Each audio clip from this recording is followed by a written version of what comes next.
Hello students, welcome to GDR schooling ಅಡ್ಡ. Okay, so ಇವತ್ತಿನ ದಿನ ನಾವು 8th ಕ್ಲಾಸ್ ನ ಹಿಂದಿ ಚಾಪ್ಟರ್, ನಿಮ್ದು 4th ಚಾಪ್ಟರ್ ಏನಿದೆ ಅದೊಂದು ಪೋಯಮ್ ಇದೆ, ಶಿಕ್ಷಾ ಅಂತ ಹೇಳಿ. ಸೊ ಆ ಪೋಯಮ್ ಅನ್ನ ಇವತ್ತಿನ ದಿನ ನೋಡೋಣ.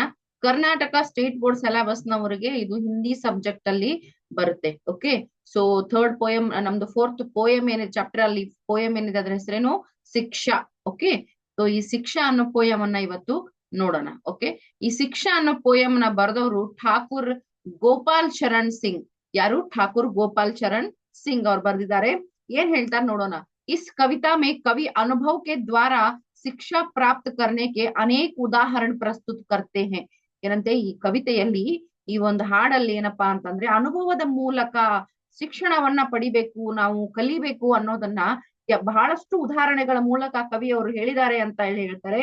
जीवन में यश की प्राप्ति के लिए उनके प्रकार की अनेक प्रकार की मुसीबतों का सामना करना पड़ता है. ಏನಂತ ಹೇಳ್ತಾರೆ, ಜೀವನದಲ್ಲಿ ಒಂದು ಜಯ ಗಳಿಸ್ಬೇಕಂದ್ರೆ, ಯಶ ಸಾಧಿಸ್ಬೇಕಂತಂದ್ರೆ ಏನ್ ಮಾಡ್ಬೇಕು? ಅನೇಕ ಪ್ರಕಾರದ ತೊಂದರೆಗಳನ್ನ ನಾವು ಅನುಭವಿಸ್ಬೇಕಾಗತ್ತೆ, ಎದುರಿಸ್ಬೇಕಾಗತ್ತೆ ಅಂತ ಹೇಳಿ ಹೇಳ್ತಾರೆ. ಓಕೆ, ಸೊ ಬಿನಾ ಪರಿಶ್ರಮಕ್ಕೆ ಹಮ್ ಕಭಿ ಸುಖ ಪ್ರಾಪ್ತ ನಹಿ ಕರ್ ಸಕ್ತೆ. ಏನಂತೆ, ಕಷ್ಟ ಪಡ್ಲಾರ್ದೆ ನಾವ್ ಯಾವಾಗ್ಲೂ ಸುಖ ಅನುಭವಿಸಕ್ ಸಾಧ್ಯನೇ ಇಲ್ಲ ಅಂತ ಹೇಳಿ ಇಲ್ಲಿ ಕವಿ ಅವ್ರು ಹೇಳ್ತಾ ಇದ್ದಾರೆ. ಯಾರು? ಠಾಕೂರ್ ಗೋಪಾಲ್ ಚರಣ್ ಸಿಂಗ್ ಅವ್ರು ಹೇಳ್ತಾ ಇದ್ದಾರೆ. ಓಕೆ, ಸೊ ಬನ್ನಿ ಕವಿತೆಯಲ್ಲಿ ಏನಿದೆ ನೋಡೋಣ. ಓಕೆ, ಶಿಶು ನೆ ದುನಿಯಾ ಮೇ ಆಕರ್ ರೋ ರೋ ಕರ್ ಹಸನಾ ಸೀಖಾ. ಏನಂತೆ, ಸಣ್ಣ ಮಗು ಜಗತ್ತಲ್ಲಿ ಬಂದು ಅತ್ತು ಅತ್ತು ನಗದನ್ನ ಕಲ್ತು ಬಿಡ್ತು ಅಂತ ಹೇಳ್ತಾರೆ. ಅಂದ್ರೆ ಇಲ್ಲಿ ಏನ್ ಗೊತ್ತಾ, ನಾವ್ ಯಾವಾಗ್ಲೂ ದುಃಖದಲ್ಲಿ ಇದ್ದು ಖುಷಿಯಾಗಿರೋದನ್ನ ಕಲ್ತು ಬಿಡ್ತೀವಿ. ತಪ್ಪಾಗಿ ರೀತಿಯಲ್ಲಿ ಅಲ್ಲ, ಒಳ್ಳೆ ರೀತಿಯಲ್ಲಿ. ಹೌದಲ್ವಾ? ದುಃಖದಲ್ಲಿ ಇದ್ದು ನಾವೇನ್ ಮಾಡ್ತೀವಿ, ದುಃಖದಲ್ಲೂ ಕೂಡ ಹೇಗೆ ಸಂತೋಷವಾಗಿರ್ಬೇಕು, ಆ ದುಃಖವನ್ನ ಹೇಗೆ ನಾವು ನಮ್ಮ ನಮ್ಮ ಕಡೆಯಿಂದ ದೂರ ಮಾಡಿ ಸಂತೋಷವನ್ನ ಹೇಗೆ ನಾವು ಒಪ್ಕೊಳ್ಬೇಕು ಅಂತ ಹೇಳಿ ನಾವೇನ್ ಮಾಡ್ತೀವಿ, ಕಲಿತಾ ಹೋಗ್ತೀವಿ. ಸಣ್ಣ ಮಗು ಅತ್ತು ನಗೋದನ್ನ ಕಲಿಯುತ್ತೆ ಅಂತ ಹೇಳಿ ಹೇಳ್ತಾರೆ. ಜಗತ್ತಲ್ಲಿ ಬಂದಿರೋ ಒಂದು ಸಣ್ಣ ಪುಟ್ಟ ಮಗು ಅತ್ತು ನಗೋದನ್ನ ಕಲ್ತು ಬಿಡ್ತು. ಲಘು ಹೋಕರ್ ಬಡನ ಸೀಖ. ಏನಂತೆ, ಚಿಕ್ಕದಾದ್ರೂ ಏನೋ ದೊಡ್ಡವರಾಗೋದಕ್ಕೆ ಕಲ್ತು ಬಿಟ್ರಪ್ಪ ಅಂತ ಹೇಳ್ತಾರೆ. ಏನು, ಅವರು ಮುಂದೆ ಸಾಗ್ಬೇಕು, ಬೆಳಿತಾ ಹೋಗ್ಬೇಕು ಅನ್ನೋದನ್ನ ಕಲ್ತ್ರು. ಚಿಕ್ಕವರಾಗಿದ್ರು ಕೂಡ ಏನು, ಬಡನ ಸೀಖ, ಮುಂದೆ ಹೋಗೋದನ್ನ ಕಲ್ತ್ರು, ನಿಂತ್ಕೊಳ್ಳೋದನ್ನ ಕಲೀಲಿಲ್ಲ. ಗಿರ್ ಚಲನ ಸೀಖ. ಮಕ್ಕಳು ಹೆಜ್ಜೆ ಇಡ್ಬೇಕಾದ್ರೆ ಬೀಳ್ತಾರೆ, ಎಷ್ಟು ಸಾರಿ ಬೀಳ್ತಾರೆ ಅಂತ ಮಕ್ಕಳು ನಡೆಯೋದನ್ನ ನಿಂದ್ರಿಸೋದಿಲ್ಲ, ಯಾವಾಗ್ಲೂ ಅವ್ರು ನಡಿತಾನೆ ಇರ್ತಾರೆ. ಹಂಗೆ ನಾವು ಕೂಡ ಜೀವನದಲ್ಲಿ ಏನಾದ್ರೂ ಒಂದು ತಪ್ಪಾಗಿ ನಮ್ಮಿಂದ ಏನೋ ಆಗಿ ನಾವು ಸೋತ್ ಬಿಟ್ರೆ, ಅಥವಾ ನಾವ್ ಏನಾದ್ರೂ ಯಾವ್ದೋ ಒಂದು ಕೆಲಸದಲ್ಲಿ ನಾವು ಫೇಲ್ ಆಗ್ಬಿಟ್ರೆ ಅಲ್ಲಿಗೆ ನಿಂದ್ರೋ ಹಾಗಿಲ್ಲ. ಅದನ್ನ ಮತ್ತೆ ಪ್ರಯತ್ನ ಮಾಡ್ಬೇಕು. ಮತ್ತೆ ಪ್ರಯತ್ನ ಮಾಡಿದ್ರೆ ನಾವು ಗೆದ್ದೇ ಗೆಲ್ತೀವಿ ಅನ್ನೋ ಭರವಸೆ ನಮಗಿದ್ರೆ ನಾವು ಸದಾ ಮುಂದೆ ಸಾಕ್ತಾನೆ ಇರ್ಬೇಕು. ನೋಡಿ, ಸಣ್ಣ ಮಗುವಿನ ಒಂದು ಉದಾಹರಣೆ ಮೂಲಕ ಎಷ್ಟು ಚೆನ್ನಾಗಿ ಕವಿಯವರು ಹೇಳಿದ್ದಾರೆ. ಏನು, ಲಘು ಹೋಕರ್ ಬಡನ ಸೀಖ, ಚಿಕ್ಕದಾಗಿದ್ರು ಏನೋ ಮುಂದೆ ಸಾಗದನ್ನ ಕಲ್ತ್ ಬಿಡ್ತು. ಗಿರ್ಕರ್ ಚಲನ ಸೀಖ. ಏನ್ ನೋಡಿ, ಬೀಳ್ತಾ ಇದ್ರು ಕೂಡ ಬೀಳ್ತಾನೆ ನಡೆಯೋದನ್ನ ಕಲ್ತ್ ಬಿಟ್ವಿ. ನಾವ್ ಇವಾಗ ಸೈಕಲ್ ಕಲಿಬೇಕಾದ್ರೆ, ಚಿಕ್ಕವರಿರುವಾಗ ಸೈಕಲ್ ಹೊಡಿಬೇಕಾದ್ರೆ ಎಷ್ಟು ಸಲ ಬಿದ್ದಿರ್ತೀವಿ. ಬೀಳ್ತೀವಿ ಅಂತ ಹೇಳ್ಬಿಟ್ಟು ಸೈಕಲ್ ಹೊಡೆಯೋದ್ ನಿಲ್ಸೋದಿಲ್ಲ. ನಾವ್ ಯಾವಾಗ್ಲೂ ಬೀಳ್ತಾನೆ ಸೈಕಲ್ ಕಲಿಯೋದು. ಸೈಕಲ್ ಕಲ್ತಿರೋರು ಯಾರು ನಾನ್ ಬೀಳ್ದೇನೆ ಸೈಕಲ್ ಹೊಡೆಯೋದ್ ಕಲ್ತಿದೀನಿ ಅಂತ ಹೇಳಕ್ ಸಾಧ್ಯನೇ ಇಲ್ಲ. ಸೈಕಲ್ ಹೊಡೆಯೋದ್ ಕಲಿಬೇಕಾದ್ರೆ ಎಷ್ಟು ಸರಿ ನಾವು ಬೀಳ್ತೀವಿ. ನಾನಂತೂ ತುಂಬಾ ಸರಿ ಬಿದ್ದಿದ್ದೀನಿ, ನಿಮ್ ಬಗ್ಗೆ ನನಗ್ ಗೊತ್ತಿಲ್ಲ, ನಾನಂತೂ ತುಂಬಾ ಸಾರಿ ಬಿದ್ದಿದ್ದೀನಿ. ಹಂಗೆ ಬೀಳ್ತಾನೆ ನಾವು ಕಲಿತೀವಿ. ಹಂಗೆ ಜೀವನದಲ್ಲೂ ಕೂಡ ನಾವು ಯಾವಾಗ್ಲೂ ಏನೋ ಒಂದು ತೊಂದರೆಯನ್ನ ಅನುಭವಿಸಿದ್ರೆ ಆ ಕೆಲಸವನ್ನ ಅಲ್ಲಿಗೆ, ಈ ಕೆಲಸ ನನಗೆ ತೊಂದರೆ ಆಗ್ತಾ ಇದೆ ಅಂತ ಅಲ್ಲಿಗೆ ಬಿಟ್ಬಿಡಬಾರ್ದು. ಏನ್ ಮಾಡ್ಬೇಕು, ಸೋತ್ರುನು ಮತ್ತೆ ಗೆಲುವಿಗೋಸ್ಕರ ನಾವು ಶ್ರಮ ವಹಿಸ್ಬೇಕು. ಫೇಲ್ ಆದ್ರೂ ಮತ್ತೆ ಪಾಸ್ ಆಗೇ ಆಗ್ತೀನಿ ಅಂತ ನಾವು ಶ್ರಮ ವಹಿಸ್ಬೇಕು. ಯಾವ್ದಾದ್ರು ಕೆಲಸ ನಮ್ಮಿಂದ ಆಗ್ತಾ ಇಲ್ಲಪ್ಪ ಅಂದ್ರೆ ನಾನು ಪ್ರಯತ್ನ ಮಾಡೇ ಮಾಡ್ತೀನಿ, ನಾನು ಗೆದ್ದೇ ಗೆಲ್ತೀನಿ ಅಂತ ನಾವು ಪ್ರಯತ್ನ ಮಾಡ್ಬೇಕು. ಅಂದಾಗ ಮಾತ್ರ ಜೀವನದಲ್ಲಿ ನಾವು ಮುಂದೆ ಸಾಗಕ್ಕೆ ಸಾಧ್ಯ ಅಂತ ಹೇಳಿ ಕವಿಯ ಒಂದು ಭಾವನೆ ಈ ಒಂದು ಪ್ಯಾರಾಗ್ರಾಫ್ ಅಲ್ಲಿ ನಾವು ನೋಡಬಹುದು. ಓಕೆ, ಸೊ ಮುಂದಿನ ಪ್ಯಾರಾಗ್ರಾಫ್ ನೋಡೋಣ. ಕಿತನೆ ಹಿ ಚಕ್ಕರ್ ಖಾಕರ್ ಚಂಗೋನೆ ಚಡನ ಸೀಖ. ಏನಂತ ಹೇಳ್ತಾರೆ ನೋಡಿ, ಇಲ್ಲಿ ಎಷ್ಟೋ ಚಕ್ಕರ ಅಂದ್ರೆ ಎಷ್ಟೋ ಸಾಲಿ ತಿರುಗಿ ಬೀಳಕ್ ಹೋದ್ರು ಮತ್ತೆ ಮೇಲೇರೋದನ್ನ ಕಲಿತು. ಯಾರು? ಚಂಗು ಅಂದ್ರೆ ನಿಮ್ಮ ಪದ್ಯದ ಪ್ರಕಾರ ಇಲ್ಲಿ ಚಂಗ ಅಂತಂದ್ರೆ ಪತಂಗಕ್ಕೆ ಹೋಲಿಸಿದ್ದಾರೆ ನಿಮ್ಮ ಕವಿಗಳು. ಸೊ ಪತಂಗ ಹಾರಿಸ್ಬೇಕಾದ್ರೆ ನೀವು ನೋಡ್ಬಹುದು, ಗಾಳಿಗೆ ಸಿಕ್ಕಿ ಅದು ಗಿರ ತಿರುಗ್ತಾ ಮೇಲೆ ಹೋಗ್ತಾ ಇರುತ್ತೆ. ಅದ್ ಎಷ್ಟೇ ಟಕ್ಕರ್ ಅಂದ್ರೆ ಸುತ್ತಿ ತಲೆ ಸುತ್ತ ಬಂದಂಗ ಅದಕ್ಕಾದ್ರೂ ಕೂಡ ಅದೇನ್ ಮಾಡ್ತಾ ಇರುತ್ತೆ, ಮೇಲಕ್ ಹೋಗ್ತಾ ಇರತ್ತೆ. ತಿರುಗಿ ತಿರುಗಿ ತಿರುಗಿ ತಿರುಗಿ ಏನು ಮೇಲೆ ಹೋಗೋದನ್ನ ಕಲ್ತು ಬಿಡ್ತಂತೆ. ಯಾವ್ದು ಪತಂಗ. ಅಂದ್ರೆ ಹಾರ್ಸೋರು ಸೋಲ್ಬಾರ್ದು, ಪತಂಗನು ಸೋಲ್ಬಾರ್ದು ಅಂದಾಗ ಮಾತ್ರ ಏನಾಗುತ್ತೆ, ನಾವೇ ಮುಂದೆ ಹೋಗಕ್ಕೆ ಮೇಲೇರಕ್ಕೆ ಸಾಧ್ಯ. ಅದಕ್ಕೆ ಕವಿಯವ್ರು ಹೇಳ್ತಾರೆ, ಕಿತ್ನೆ ಹಿ ಚಕ್ಕರ್ ಖಾಕರ್ ಚಂಗೋನೆ ಚಡನ ಸೀಖಾ ಅಂತ ಹೇಳ್ತಾರೆ. ಎಷ್ಟೋ ಸುತ್ತು ಸುತ್ತು ಸುತ್ತು ತಿರುಗಿ ನಾವು ಕೂಡ ಏನೋ ಒಂದ್ ಕೆಲಸ ಮಾಡ್ತಾ ಇದೀವಪ್ಪ, ಇದು ತುಂಬಾನೇ ಕಷ್ಟದ ಕೆಲಸ ಇದೆ, ಆಗಲ್ಲಪ್ಪ ಅಂತ ನಾವ್ ಬಿಟ್ಬಿಟ್ರೆ ನಾವ್ ಮುಂದೆ ಹೋಗಕ್ ಆಗಲ್ಲ, ಕೆಲ್ಸವನ್ನ ಮಾಡಕ್ ಆಗಲ್ಲ. ಅದಕ್ಕೆ ನಾವೇನ್ ಮಾಡ್ಬೇಕು, ಎಷ್ಟೇ ಕಷ್ಟ ಆದ್ರೂನು, ಎಷ್ಟೇ ತೊಂದ್ರೆ ಆದ್ರೂನು ನಾವ್ ಮತ್ತೆ ಮುಂದೆ ಹೋಗ್ಬೇಕು, ಪ್ರಯತ್ನ ಮಾಡ್ಬೇಕು. ಅಂದಾಗ ಮಾತ್ರ ನಮ್ಗೆ ಏನಾಗುತ್ತಪ್ಪ, ಮುಂದುವರಿಯೋದಕ್ಕೆ, ಮೇಲೇರೋದಕ್ಕೆ ನಮ್ಗೆ ಅನುಕೂಲ ಆಗುತ್ತೆ. ಹೌದಲ್ವಾ?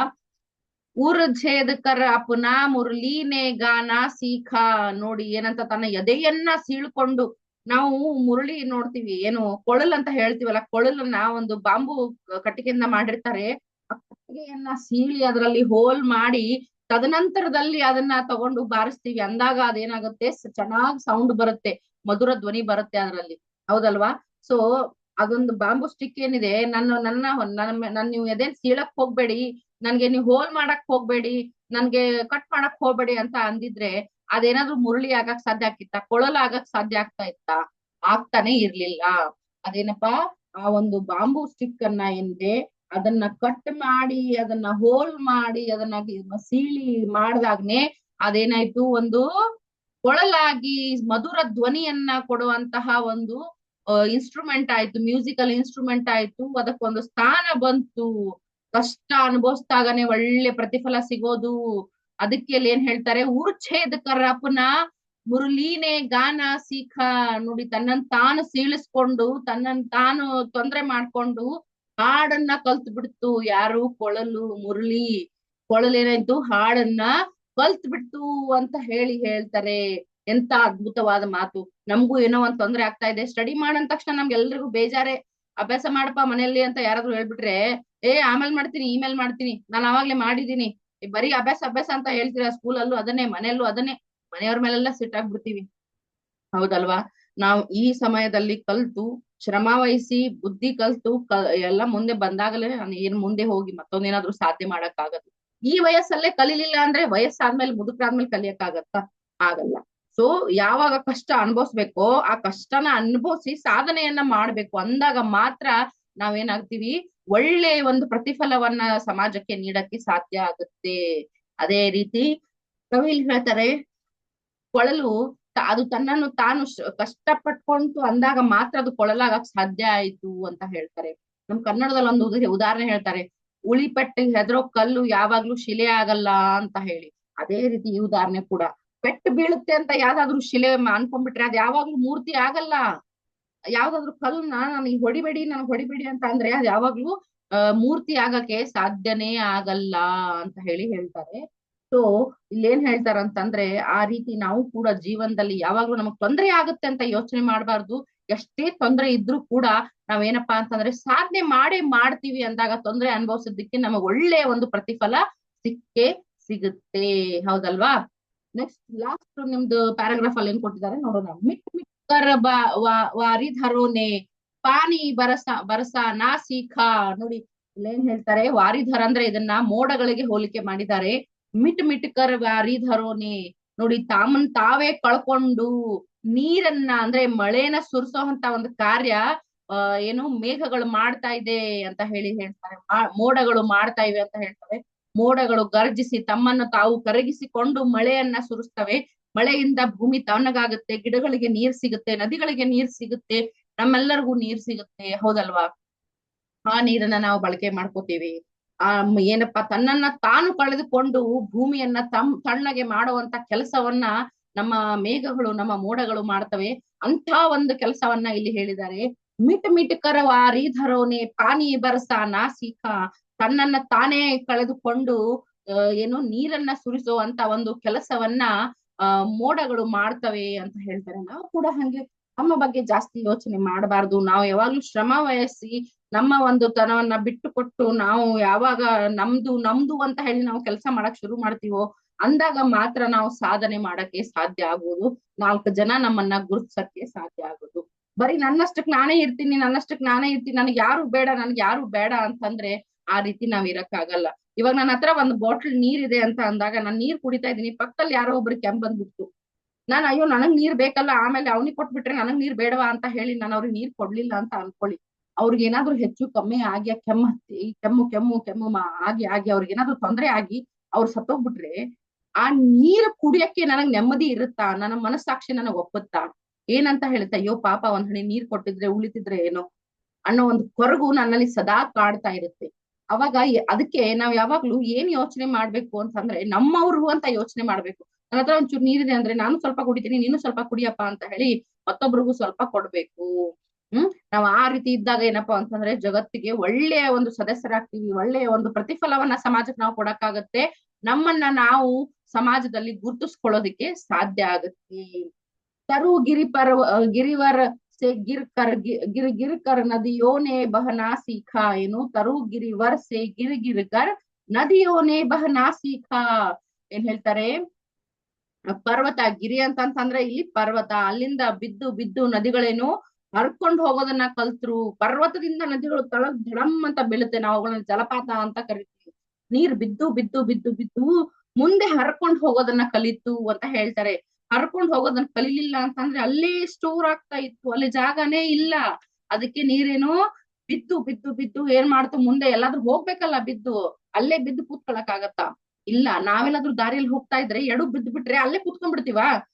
ನಾವ್ ಕೂಡಕ್ ಸಾಧ್ಯನೇ ಇಲ್ಲ. ನಾನ್ ಬಿದ್ದ್ಬಿಟ್ಟೆ, ನಾನು ಎದ್ದೇಳಲ್ಲ, ನಾನು ಇಲ್ಲೇ ಕೂಡ್ತೀನಿ, ಹಂಗ್ ಕೂಡಕ್ ಆಗತ್ತಾ? ಕೂಡಕ್ ಆಗಲ್ಲ. ಅವಾಗ ನಾವೇನ್ ಮಾಡ್ಬೇಕು, ಅಲ್ಲಿಂದ ಎದ್ದು ಮುಂದೆ ಹೋಗಕ್ ಪ್ರಯತ್ನ ಮಾಡ್ಬೇಕು. ಮುಂದೆ ಹೋಗಕ್ ಪ್ರಯತ್ನ ಮಾಡಿದ್ರೆ ನಾವು ಹೋಗ್ಬೇಕಾಗಿರೋ ಜಾಗಕ್ಕೆ ಹೋಗ್ ಮುಟ್ತೀವಿ. ಹೋಗ್ ಮುಟ್ಟಿಲ್ಲ, ಅಲ್ಲೇ ಕೂತ್ಕೊಂಡ್ರೆ ಕತ್ಲಾಗುತ್ತೆ, ನಮ್ಗೆ ಭಯ ಆಗುತ್ತೆ ಅಲ್ವಾ? ಸೊ ಅದಕ್ಕೆ ನಾವೇನ್ ಮಾಡ್ಬೇಕು, ಯಾವಾಗ್ಲೂ ಏನಾದ್ರೂ ತೊಂದರೆ ಆದ್ರೆ ನಾವ್ ಅಲ್ಲಿಗೆ ನಿಂತು ಬಿಡಬಾರ್ದು, ತೊಂದರೆಯನ್ನ ಮೀರಿ ನಾವು ಮುಂದೆ ಹೋಗಕ್ಕೆ ಪ್ರಯತ್ನ ಮಾಡ್ಬೇಕು. ಹಂಗೆ ಇಲ್ಲಿ ಪರ್ವತಗಳಿಂದ ನೀರು ಬಿದ್ದು ಬಿದ್ದು ಬಿದ್ದು ಮುಂದೆ ಹರ್ಕೊಂಡು ಹೋಗೋದನ್ನ ಕಲ್ತ್ರು ಅಂದಾಗ ಅವ್ರ ಏನಾದ್ರಪ್ಪ ಅಂತಂದ್ರೆ ನದಿ ಅಂತ ಅನ್ನಿಸ್ಕೊಂಡ್ರು. ಬರೀ ಅಲ್ಲೇ ನೀರ್ ಬಿದ್ದು ಬಿಟ್ಟಿದ್ರೆ ಅದನ್ನ ಜಲಪಾತ ಮಾತ್ರ ಅನ್ನೋದು, ನದಿ ಅಂತ ಅನ್ನಲ್ಲ. ನದಿ ಅಂದ್ರೆ ಏನು, ಮುಂದೆ ಹರ್ಕೊಂಡು ಹೋಗ್ತಾ ಇದ್ರೆ ಅದನ್ನ ನದಿ ಅಂತ ಹೇಳಿ ನಾವು ಕರಿತೀವಿ. ಆಯ್ತಾ? ಸೊ ಈ ಪದ್ಯದಲ್ಲಿ ನಮ್ಗೆ ಏನ್ ಹೇಳ್ಕೊಟ್ಟಿದ್ದಾರೆ ಕವಿ ಅಂದ್ರೆ, ಜೀವನದಲ್ಲಿ ಏನೇ ಕಷ್ಟ ಬಂದ್ರು ಕೂಡ ಎದುರಿಸ್ಬೇಕು, ಸಾಧನೆ ಮಾಡ್ಬೇಕು ಅಂದ್ರೆ ನಾವು ಮತ್ತೆ ಮತ್ತೆ ಪ್ರಯತ್ನಗಳನ್ನ ಮಾಡ್ತಾ ಇರ್ಬೇಕು, ಕಲಿತಾ ಇರ್ಬೇಕು, ಕಷ್ಟಗಳಿಗೆ ಹೆದರಬಾರ್ದು, ನಾವು ಧೈರ್ಯದಿಂದ ಮುಂದೆ ಸಾಗ್ತಾ ಇದ್ರೆ ಸಾಧನೆ ನಮ್ಮ ಬೆನ್ನ ಹಿಂದೆ ಬರುತ್ತೆ ಅಂತ ಕವಿ ನಮ್ಗೆ ಹೇಳೋದಕ್ಕೆ ಪ್ರಯತ್ನ ಮಾಡಿದ್ದಾರೆ. ನಾವು ಕಷ್ಟಗಳಿಂದಾನೇ ಕಲಿತೀವಿ, ತೊಂದರೆಗಳಿಂದಾನೇ ನಾವು ಕಲಿತೀವಿ, ಹೊಸ ಹೊಸ ವಿಚಾರಗಳನ್ನ ಕಲಿತೀವಿ ಅಂತ ಹೇಳಿ ನಮ್ಗೆ ಕವಿ ಹೇಳ್ಕೊಡ್ತಾ ಇದ್ದಾರೆ. ಸೊ ಶಿಕ್ಷಾ ಅಂದ್ರೆ ಕಲಿಕೆ. ಈ ಕಲಿಕೆ ನಮಗೆ ಏನಪ್ಪಾ ಅಂತಂದ್ರೆ ನಮ್ಮ ಪ್ರತಿ ಹೆಜ್ಜೆಯಲ್ಲೂ ಸಿಗುತ್ತೆ. ನಾವು ಸೋತಾಗ ನಮಗ್ ಶಿಕ್ಷಣ ಸಿಗುತ್ತೆ. ಆ ಶಿಕ್ಷಣದ ಬಗ್ಗೆ ನಮ್ಗೆ ಜ್ಞಾನ ಬರುತ್ತೆ, ನಾವು ಏನ್ ಕಲಿಕೆ ಕಲಿತಾ ಇದೀವಿ. ಆ ತಪ್ಪು ಮಾಡಿದಾಗ, ಮೊದಲನೇ ಸಲ ತಪ್ಪು ಮಾಡಿದಾಗ ನಮ್ಗೆ ಗೊತ್ತಾಗ್ಬಿಡುತ್ತೆ, ಓಕೆ ನೆಕ್ಸ್ಟ್ ಟೈಮ್ ನಾನು ಈ ತಪ್ಪು ಮಾಡಬಾರ್ದು, ಈ ತಪ್ಪನ್ನ ಮಾಡಿದ್ರೆ ಈ ರೀತಿ ಆಗತ್ತಪ್ಪ ಅಂತ ಪರಿಣಾಮ ನಮಗ್ ಗೊತ್ತಿರುತ್ತೆ. ಸೊ ಮತ್ತೆ ನಾವ್ ಆ ತಪ್ಪನ್ನ ಮಾಡಕ್ ಹೋಗಲ್ಲ. ಸೊ ಅದೇ ರೀತಿ ನಾವು ಸುಧಾರಿಸ್ತಾ ಸುಧಾರಿಸ್ತಾ ಸುಧಾರಿಸ್ತಾ ಒಂದಿಲ್ಲ ಗೆದ್ದೇ ಗೆಲ್ತೀವಿ ಅನ್ನೋ ಭರವಸೆ ನಮಗಿರುತ್ತೆ. ಆ ಭರವಸೆನ ನಾವು ಇಟ್ಕೋಬೇಕು, ಜೀವನದಲ್ಲಿ ಮುಂದೆ ಸಾಗಬೇಕು ಅಂತ ಹೇಳಿ ಕವಿ ಇಲ್ಲಿ ಹೇಳ್ತಾ ಇದ್ದಾರೆ. ಎಂತ ಒಳ್ಳೆ ಕವಿತೆ. ಸೊ ನಿಮ್ಗೆ ಇದು ಅರ್ಥ ಆಗಿದೆ ಅಂತ ಅನ್ಕೋತಾ ಇದ್ದೀನಿ. ನೆಕ್ಸ್ಟ್ ಚಾಪ್ಟರ್ ಆದಷ್ಟು ಬೇಗ ಅಪ್ಲೋಡ್ ಮಾಡ್ತೀನಿ. ಮತ್ತೇನಾದ್ರೂ ನಿಮ್ಗೆ ಡೌಟ್ಸ್ ಇದ್ರೆ ಕಮೆಂಟ್ ಮೂಲಕ ತಿಳಿಸಿ. ಬೇರೆ ಏನಾದ್ರು ಚಾಪ್ಟರ್ಸ್ ನಿಮ್ಗೆ ಏನಾದ್ರು ತಿಳಿತಾ ಇಲ್ಲ ಅಂತಂದ್ರೆ ಕಮೆಂಟ್ ಮೂಲಕ ತಿಳಿಸಿ, ನಾನು ಅದನ್ನು ಕೂಡ ಎಕ್ಸ್ಪ್ಲೇನ್ ಮಾಡ್ತೀನಿ.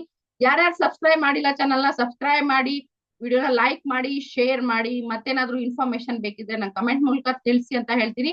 ಆದಷ್ಟು ಬೇಗ ನೆಕ್ಸ್ಟ್ ಒಂದು ವಿಡಿಯೋದಲ್ಲಿ ಭೇಟಿ ಆಗೋಣ. ಅಲ್ಲಿವರೆಗೂ ಬಾಯ್ ಸ್ಟೂಡೆಂಟ್ಸ್, ಹ್ಯಾವ್ ನೈಸ್ ಡೇ.